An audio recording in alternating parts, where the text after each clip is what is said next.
ছোট ভাইরা তোমরা সবাই শোনো, মার অবস্থা বেশি একটা ভালো না, মাকে হাসপাতালে ভর্তি করা হয়েছে।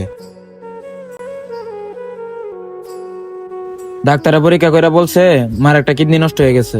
আমার অবস্থাটা তো বেশি একটা ভালো না, তোমরা তিনজনের মধ্যে কেউ একটা কিডনি দেও। কিরে মুর্শেদ, তুই কি মারে কিডনি দিতে পারবি? না না ভাই, আমি এখন অনেক ছোট, আমি কিডনি দিতে পারবো না। আমার অবস্থাটা তো বেশি একটা ভালো না, ইয়াসিন তুই কি মাকে কিডনি দিতে পারবি? না না ভাই, আমি কিডনি দিয়ে দিতে পারবো না, বড় বিজনেসম্যান। নাদিম, তোকে তো আমরা ছোটবেলা থেকে দেখতে পারি না, তুই কি কিডনি দিতে পারবি? কি বলো বড় ভাই, যে মা আমার 10 মাস 10 দিন পেটে ধরছে তার জন্য আমার কিডনি না, আমার জীবনটাও দিয়ে দিতে পারবো। তোদেরকে কিডনি দিতে হইব না, মার তো সামান্য ডায়রিয়া হয়েছে।